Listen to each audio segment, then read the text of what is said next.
आज आमच्याही गटाला काही वेगळे वेगळे म्हणजे बोललं जात होतं, त्यांच्याही गटाकडनं जात होतं. प्रत्येक जण प्रत्येकाच्या स्तरावर प्रयत्न करत होता, परंतु पार्टीने आदरणीय प्रशांत मालक असतील, आदरणीय समाधान दादा असतील यांनी सारासार विचार करून या ठिकाणी या तालुक्याची घडी ज्या पद्धतीनं यापूर्वीच्या मग स्वर्गीय मोठे मालक असतील, स्वर्गीय अवधूमरांना असतील, स्वर्गीय भारतनाना बालके असतील, स्वर्गीय राजू बापू पाटील असतील, यांनी जी एक सहकार किंवा एक लोकशाही या निमित्ताने निवडणुकीपुरतं निवडणूक राजकारण आणि इतर वेळी समाजकारण या दृष्टिकोनातनं या तालुक्याची बांधणी केली.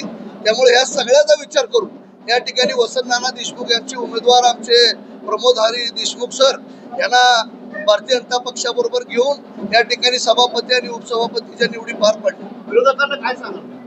त्या विरोधकाला एवढंच सांगेन की गेल्या अनेक वर्षापासून आम्ही एक विकासाचं राजकारण समाजकारण केलं आणि त्याच पद्धतीचं राजकारण आणि समाजकारण पुढच्याही कालावधीमध्ये स्वर्गीय मोठ्या मालकांच्या आशीर्वादाखाली आणि आमचे नेते आदरणीय प्रशांत मालक त्याचबरोबर आदरणीय समाधान दादा या दोन्ही नेते मंडळींच्या नेतृत्वाखाली चांगल्या पद्धतीने आम्ही विकास करणार आहे.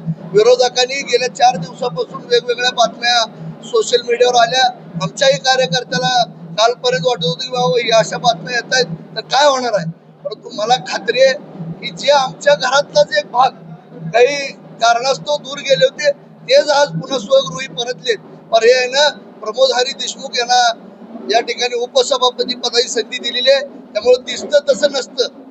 आज विकासाच्या दृष्टिकोनातून बोलत असताना जसं समोर दिसतं तसं नसतं. इथला पंचायत समिती सदस्य पुढच्या कालावधीमध्ये चांगलं काम करण्याच्या हेतूने आज प्रमोद सर आमच्या सोबत आलेले आहेत. निश्चितच मी त्यांचंही आपल्या सगळ्यांच्या वतीनं आमच्या पांडुरंग परिवाराच्या वतीने मी मनपूर्वक त्यांचं स्वागत करतो.